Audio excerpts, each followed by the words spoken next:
Bonjour à tous, donc bienvenue, dans cette session, de retour d'expérience. Aujourd'hui, on va, découvrir 5 structures qui sont, des innovateurs, de l'ANRU. Et donc 5 structures qui vont chacune pitcher pendant 5 minutes, et donc je vais, passer la parole tout de suite, à NeoEco. Bienvenue à lui. Je vous invite tous à fermer votre caméra et votre micro pour écouter son pitch.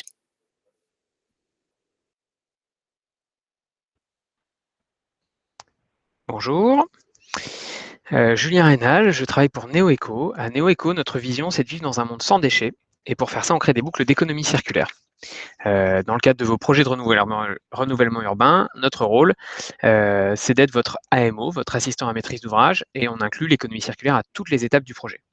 Donc l'enjeu dans un cadre en rue, NPNRU, c'est de minimiser les impacts environnementaux des projets, les coûts de gestion des déchets et de favoriser le réemploi de matériaux et de composants pour mettre à disposition du projet ou du marché des écomatériaux compétitifs. Donc vraiment, nous, notre but, c'est de maximiser la part de matières premières secondaires et de réemploi pour ne pas avoir de matières extractives. C'est vraiment de supprimer le concept de déchets. On s'appuie sur une méthode éprouvée, affinée depuis une dizaine d'années. Et sur les sujets NPNRU, on intervient à plusieurs échelles, à 2 échelles principalement. À l'échelle du projet, donc comme vous voyez à droite, donc à l'échelle du bailleur, du porteur du projet, où on va accompagner l'ensemble des étapes de la déconstruction à la reconstruction en tant qu'AMO économie circulaire pour maximiser la gestion des déchets et l'utilisation de réemploi et de recyclage dans le projet de construction. Et à l'échelle du territoire, donc à une échelle de métabolisme urbain, où on accompagne les territoires et les acteurs publics et privés dans l'étude du métabolisme urbain et le montage de filières opérationnelles et pérennes. Donc c'est l'étude des flux spécifiques BTP pour comprendre quels sont les flux générés par les constructions, quels sont les besoins générés par les constructions et quels sont les process de transformation, les acteurs déjà actifs ou qui pourraient être actifs sur le territoire pour répondre à ces besoins de flux. Et puis, ce qui en découle, c'est les études de plateforme, les études technico-économiques, l'accompagnement des acteurs pour monter des filières pérennes, pertinentes par rapport à ces problématiques. Un cas sur lequel nous avons travaillé, c'est la ZAC Gagarine à Ivry-sur-Seine, qui est un bon exemple, un vrai succès de l'année 2020, où là on est sur une tour, un édifice emblématique de la zone d'Ivry, de 13 étages, où on a mis en place une démarche d'économie circulaire pour accompagner la déconstruction de la cité, une démarche partenariale, donc un des facteurs clés de succès pour NeoEco, c'est d'être très impliqué localement, et puis de s'appuyer sur un réseau de partenaires. Donc là, c'était Bacassia et Reavi, qui sont une plateforme de réemploi et un acteur local sur l'Île-de-France pour le curage, et Bacassia pour le réemploi, avec pour Grand Paris Aménagement une plus-value générée énorme. Alors d'habitude, on n'est pas à ces points-là, mais d'1 million d'euros grâce à une meilleure séparation des flux de matériaux, et puis un réemploi qui a été autofinancé par l'opération, qui a été supporté par cette plus-value, parce qu'il y avait déjà un curage et un tri sélectif très poussé sur l'opération. Donc un vrai succès et pour le réemploi et pour le recyclage. Et là aussi, un vrai parti pris chez NeoEco est d'approcher l'opération dans son ensemble, et donc de ne pas avoir un angle seulement réemploi, mais bien d'utiliser l'ensemble de la pyramide de gestion des déchets, et donc d'aller chercher le réemploi, mais de ne pas oublier de prendre au global avec le recyclage, la réutilisation, et donc d'éviter absolument le déchet, la valorisation énergétique, mais d'utiliser tout le reste de l'échelle pour aller chercher les meilleures solutions pour les projets. Voilà ce que nous faisons. Nous intervenons sur beaucoup de projets NPNRU dans les différentes régions. Donc c'est une approche hyper locale. Nous avons des bureaux à Lyon, à Bordeaux, à Marseille, à Nantes, parce qu'on s'appuie, nous on fait le conseil, on s'appuie sur un réseau de partenaires locaux qui vont être spécialisés sur les différents sujets et monter les filières avec eux pour accompagner l'écosystème. Voilà, et nous investissons énormément dans la recherche et développement, dans des sujets sur le réemploi, sur le recyclage, et dans des industries connexes au BTP, notamment dans les grands projets d'infrastructure, sur les terres, sur les sédiments et sur tous les déchets venant du BTP. Voilà. Donc n'hésitez pas à nous contacter, à prendre rendez-vous avec nous sur les espaces dédiés des GRU, et puis à nous poser toutes les questions que le sujet peut soulever. Merci Julien pour ce pitch. Je propose à présent à Azedine de représenter FaciliTup et de nous présenter sa structure. Alors, je vais connecté la même personne, il était dessus. Du coup, je suis arrivé, t'es arrivé. Bonjour à tout le monde, donc Azedine Adouchi de la structure FaciliTup. Nous sommes implantés à Strasbourg, dans les QPV Haute-Pierre, Cronenbourg, Poterie. Donc nous nous adressons à la question de l'emploi des jeunes et précisément les soft skills. Et elle a un ancrage bien particulier que j'aime assez résumer par cette anecdote qui m'est personnelle. Donc, c'était il y a quelques années, je devais trouver un stage issu d'un quartier populaire de Strasbourg. Je n'avais ni contact ni réseau. Et j'ai décidé de prendre mon CV, ma lettre de motivation, d'aller directement voir une entreprise. J'ai demandé à voir le responsable. Quand on m'a demandé pourquoi, j'ai dit que c'était personnel. Donc, quand le responsable est arrivé, je lui ai tendu mon CV, ma lettre de motivation, en lui demandant un entretien dans la perspective d'une recherche de stage. Donc, il m'a regardé, il a regardé sa secrétaire et dit « Mais quel culot il a celui-là ?» En fait, j'aimerais partager deux choses par rapport à ça. La première, bon, il y a une bonne nouvelle, c'est que j'ai été pris. Et la seconde, c'est qu'elle porte en elle, cette anecdote, les éléments qui aujourd'hui fondent FaciliTup. À la fois l'importance d'avoir un réseau professionnel pour un jeune d'un quartier populaire. Deuxièmement, la question de l'accompagnement. Et troisièmement, la question des compétences transversales ou comportementales ou qu'on appelle soft skills. Donc nous, notre vision à FaciliTup, c'est de nous dire qu'aujourd'hui, il y a une approche qui est une approche que je vais appeler médicale, c'est-à-dire de regarder les problèmes, les symptômes et essayer de réparer les choses qui ne vont pas. Nous, notre approche, c'est de nous dire, OK, on va regarder les ressources à la fois chez l'individu, donc à travers les soft skills, et du territoire. Donc, très concrètement, qu'est-ce que nous faisons? Nous avons deux programmes. Le premier programme s'appelle TESLab, le second s'appelle BIOU. Donc, TESLab, qu'est-ce que c'est? Nous avons une quinzaine de jeunes sous forme de promotion que nous accompagnons sur 3 mois. Donc, dans le cadre de cette promotion de jeunes issus de QPV, nous les aidons à identifier ces soft skills qui, je le rappelle, aujourd'hui, un recruteur sur 2 fait de ses compétences comportementales un enjeu déterminant dans son recrutement. Et c'est une tendance qui va en s'accentuant. Donc, nous les aidons à les identifier et nous les aidons concrètement également à développer des compétences transférables qui sont absolument indispensables dans le contexte professionnel, notamment la prise de parole en situation professionnelle. Donc, nous les aidons à développer cette compétence-là. Troisièmement, nous les mettons en relation avec des mentors issus d'entreprises qui vont les aider à débuter dans leur vie professionnelle et notamment à mettre en place leur premier réseau professionnel. Donc, c'est le premier programme. Le second programme s'appelle BIOU. Et BIOU, qu'est-ce que c'est? C'est un programme d'accompagnement à l'entrepreneuriat féminin. Donc, en fait, nous incitons les jeunes femmes et les femmes des quartiers populaires à développer leur confiance en elles et à en finir avec l'autocensure concernant l'entrepreneuriat. Et pour cela, nous organisons des bootcamps. Donc, nous les rassemblons sur 3 jours où elles vont réfléchir à un projet d'entreprise, un vrai projet d'entreprise. Donc aujourd'hui, elles sont sur la création d'une application qui vise à mettre en lien les entreprises demandeuses de stagiaires et d'apprenants avec des jeunes qui sont en demande de stage et d'apprentissage. Donc aujourd'hui, elles travaillent sur cette application-là et elles sont coachées par des startups qui nous accompagnent sur ce volet-là. Donc, aujourd'hui, nous, ce que nous faisons, c'est que nous mettons également en relief les ressources du territoire et notamment, nous organisons des ateliers dans le théâtre du territoire, du quartier populaire, et nous mettons en relation nos jeunes de nos promos avec les entreprises du quartier et des quartiers. Donc, je me ferai un plaisir de discuter avec vous. Donc, on peut mettre la dernière slide dans notre stand virtuel ou à travers mes coordonnées. Merci beaucoup.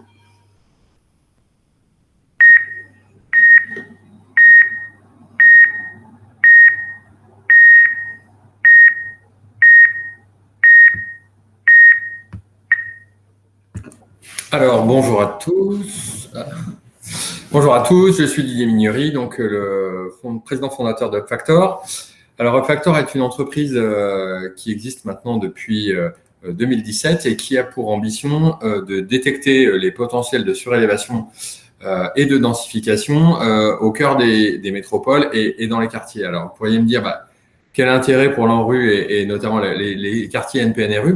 C'est notamment l'idée de mieux répartir finalement les logements au sein des territoires et de pouvoir ainsi proposer des solutions de renouvellement urbain et également de reconstitution de l'offre, notamment pour les bailleurs sociaux. L'idée, c'est de pouvoir dédensifier certaines zones pour pouvoir en redensifier d'autres ou le construire autrement. Et c'est tout l'intérêt de la surélévation. Alors, comment ça marche? UpFactor a développé un outil qui s'appelle UpFactor GeoService, qui est un outil logiciel qui permet de détecter à grande échelle les potentiels de surélévation et densification des bâtiments en interprétant les données aériennes et en reconstituant finalement la morphologie 3D des bâtiments existants, à laquelle on applique toutes les données réglementaires et urbanistiques qui nous permettent ainsi de générer ce qu'on appelle, nous, le foncier aérien. Cette démarche de foncier aérien, elle permet d'évaluer les meilleurs potentiels de surélévation des bâtiments, c'est-à-dire de construction durable sans consommation de foncier, c'est-à-dire de libérer au contraire du foncier pour essayer d'en faire autre chose et notamment de faire renaturer des zones qui sont entièrement artificialisées aujourd'hui. C'est un outil très important pour les bailleurs sociaux, bien évidemment, puisque c'est un enjeu de stratégie patrimoniale pour croiser en fait les travaux à mener pour les prochaines années et d'identifier ainsi les opportunités de faire. Donc, on est organisé aujourd'hui avec plusieurs équipes, notamment une équipe qui est capable d'analyser grâce à notre outil logiciel les potentiels des acteurs, on va dire des quartiers QPV notamment, et qui permettent via des études et nos équipes pluridisciplinaires, architectes, ingénieurs et chargés de programme, de monter les projets de la meilleure des façons. Point important également, on travaille aujourd'hui avec notamment les copropriétés qui sont aussi situées dans ces zones de renouvellement urbain, puisqu'on est capable de travailler avec eux pour essayer de développer des stratégies de rénovation globale, là où c'est très complexe, puisque souvent ce sont des copropriétés qui ont des difficultés et qui n'ont pas forcément les budgets pour passer à l'étape de la rénovation globale. La synergie qui existe entre ces différents acteurs, notamment entre les bailleurs et les copropriétés, c'est qu'on peut construire du coup du logement intermédiaire, notamment sur le toit des copropriétés, pour ainsi offrir de nouvelles typologies de logements au cœur des métropoles. Alors, si on peut passer à la slide d'après, s'il vous plaît.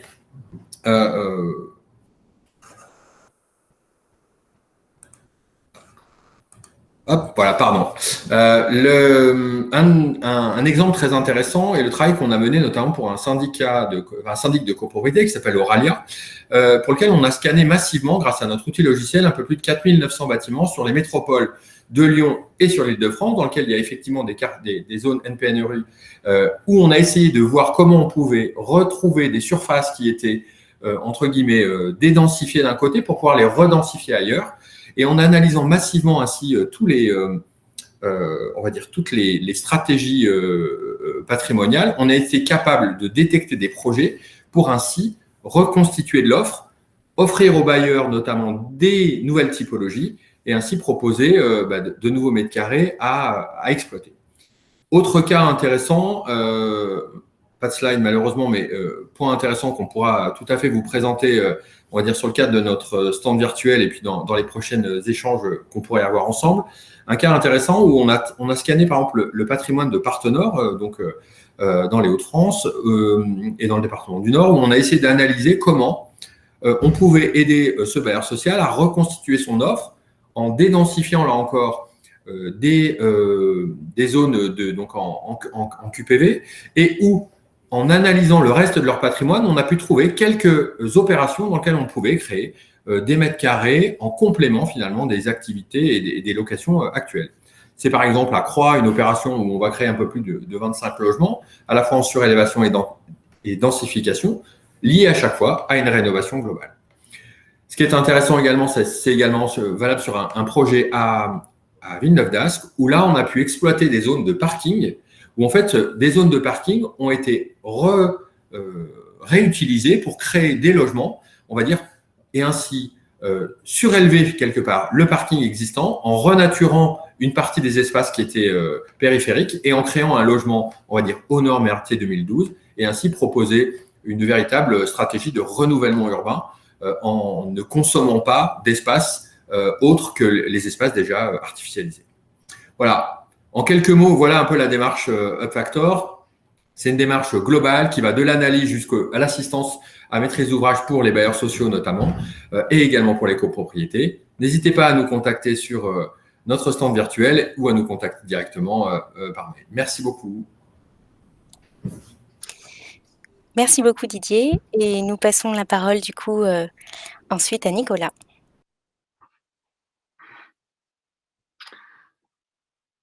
Bonjour. Je suis le cofondateur de Topager. Donc, on se définit comme une entreprise du paysage urbain comestible et sauvage.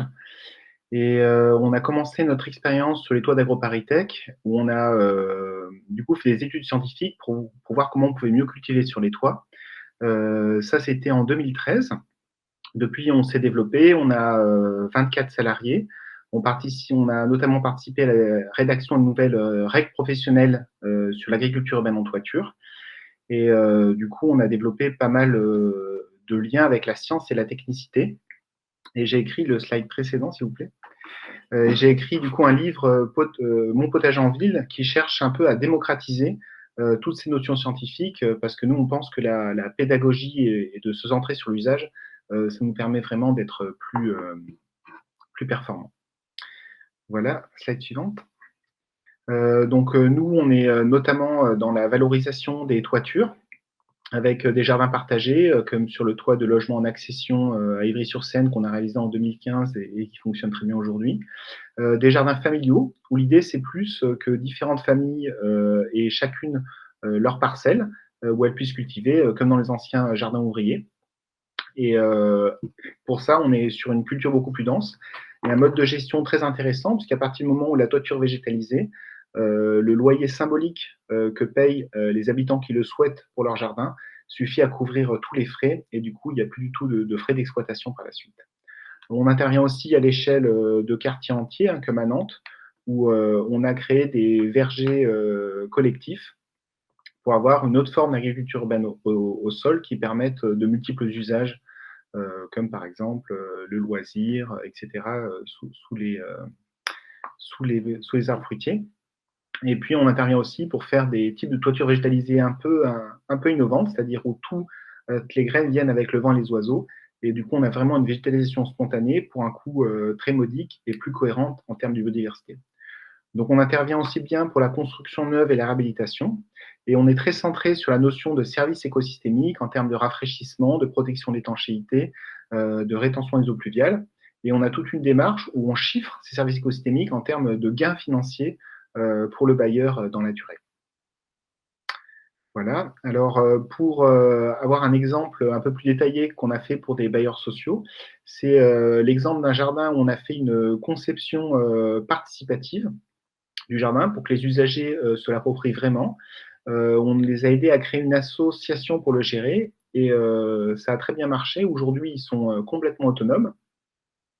Et en dehors du lien social que peuvent générer ces jardins, ce qui est intéressant, c'est un peu la notion que c'est un moteur pour le développement durable, puisque quand les habitants ils prennent l'habitude ils prennent goût à manger des bons fruits et légumes, hein, qui sont du coup de très grande qualité, parce que par ailleurs, on fait aussi des potagers pour des chefs de restaurants et finalement, ils ont la même qualité de produits sur leur jardin.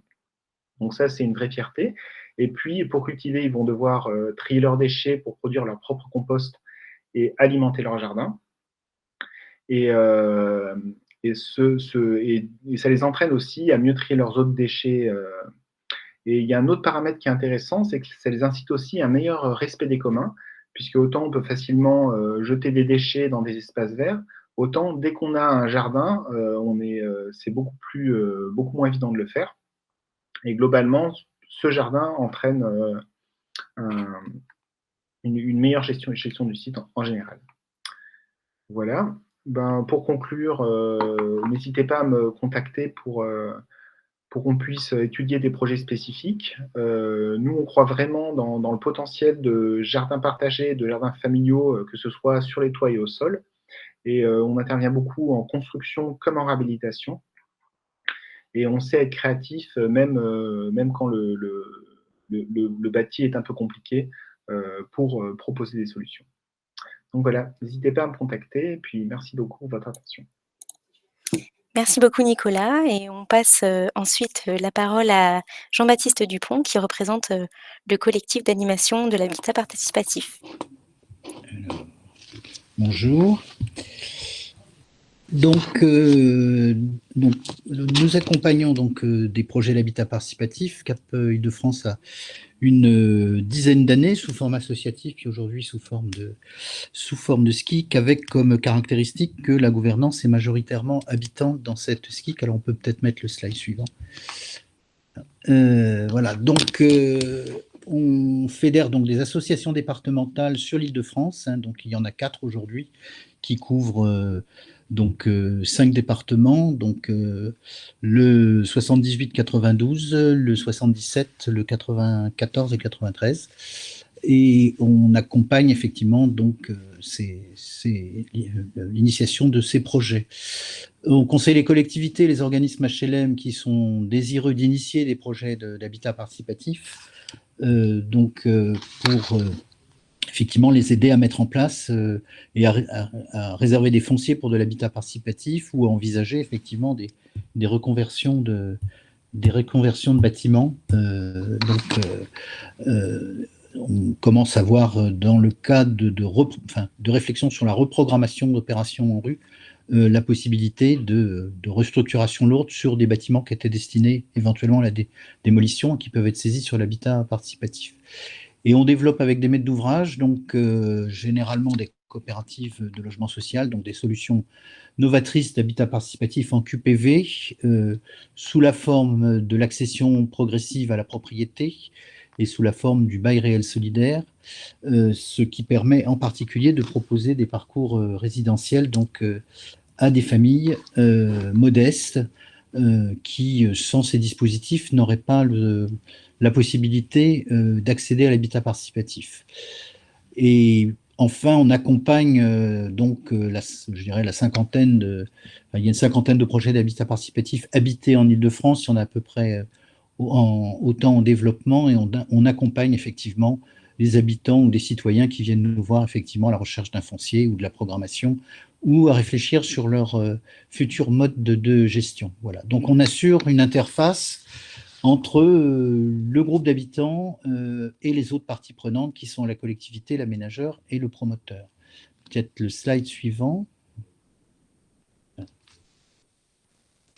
Voilà, donc pour le moment, 3 exemples d'actions phares en quartier prioritaire de la ville. Le projet de la cabane, qui est la première opération d'habitat participatif en société civile immobilière d'accession progressive à la propriété en Île-de-France. Derrière ça, qu'est-ce que ça veut dire? Ça veut dire que dans cette opération, 2 tiers des logements sont en accession sociale et 1 tiers des logements est à proprement parler en CAPP. Les familles n'empruntent pas. Elles sont sociétaires avec un organisme HLM pendant 40 ans de logements qui ont été financés sur des financements, PSLA et PLAI, et au terme de ces 40 ans, au travers du paiement d'une redevance qui leur permet d'acquérir chaque année un petit peu des parts de la coopérative, elles sont pleinement propriétaires. Ce qui est intéressant dans ce mécanisme-là, c'est que ça garantit réellement une mixité sociale par rapport à l'habitat participatif auquel on a souvent reproché d'être réservé à des classes moyennes et à de l'entre-soi. un autre projet donc dans le QPV du Grand Orly, donc le projet Économe. Donc c'est la première opération d'habitat participatif en bail réel solidaire en Île-de-France. Donc c'est une opération le groupe s'est constitué sur un délai de 7 mois. Voilà, a écrit aujourd'hui son projet de vie, s'est mis en association de préfiguration et on commencera à la rentrée la séquence de travail avec les architectes pour travailler sur le projet. Les caractéristiques effectivement donc de l'habitat participatif, hein, c'est bien que il n'y a pas d'habitat participatif sans habitants, ce qui veut dire que ça va demander à l'ensemble des acteurs de la production du logement de faire des pas de côté par rapport à leur habitude de travail. Et on a piloté une étude donc pour Habitat Participatif France, que nous coprésidons par ailleurs, sur le développement de l'habitat participatif en quartier prioritaire de la ville, qui visait effectivement, au moment où le CGET à l'époque s'interrogeait sur toutes les formes de participation, à voir comment l'habitat participatif représentait donc un apport dans ces projets. Donc il y a 6 projets qui ont été étudiés dans ce cadre. Tous montrent, que ce soit des initiatives citoyennes ou que ce soit des initiatives venant des collectivités, comment progressivement avec le temps, l'habitat participatif va complètement contribuer à la vie sociale du quartier et y compris éventuellement à la transformation progressive de son image et générer d'autres projets. On est à votre disposition effectivement pour échanger plus avant sur ces projets. Nous sommes membres d'un pôle territorial de coopération économique Construire Solidaire qui travaille sur le réemploi. Merci pour ce pitch. Nous venons donc de conclure la présentation de 5 pitchers qui sont, pour rappel, des innovateurs, donc des structures qui proposent des produits ou des services à destination des collectivités notamment installées et qui mettent en place des projets de renouvellement urbain dans les quartiers prioritaires. Donc voilà, c'était une petite présentation de 5 structures parmi les 156 innovateurs qui font partie de cette communauté. L'ensemble de ces pitchs seront rediffusés et on pourra les consulter par ailleurs. Et vous pouvez également les retrouver tous sur leurs stands respectifs lors des GRU. La plateforme sera encore un peu ouverte par la suite. Et puis, vous avez également l'annuaire des innovateurs qui est disponible sur le site de l'ANRU pour pouvoir découvrir toutes ces structures innovantes qui sont à la fois des structures de l'économie sociale et solidaire, des associations, des entreprises, des TPE-PME et puis des startups comme on a pu voir.